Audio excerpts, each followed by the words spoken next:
আজ হাতে মাখা ছোট মাছ রান্না করলাম। কড়াইয়ের মধ্যে সরু করে কেটে রাখা বেগুন, বাঁশপাতি মাছ, রেডি করে রাখা মশলা, পেঁয়াজ, রসুন, কাঁচা লঙ্কা একসাথে পেস্ট করে রেখেছিলাম, সেটা দিয়ে দিলাম।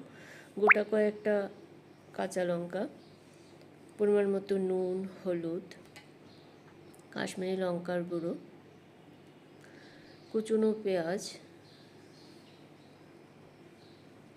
কিছুটা পরিমাণ সর্ষের তেল দিয়ে খুব ভালো করে মেখে নিয়েছি।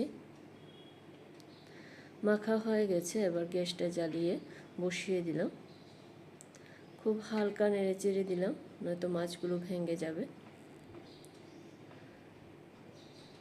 ভালো করে মশলা ভাজা হয়ে গেছে, আবারও আর একটু নেড়ে চেড়ে দিলাম।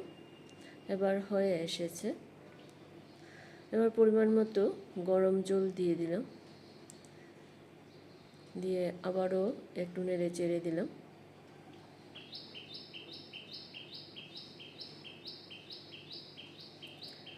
নামানোর আগে উপর থেকে কিছুটা পরিমাণ ধনেপাতা দিয়ে দিলাম, দিয়ে ভালো করে নেড়ে চেড়ে এবার নামিয়ে নিলাম।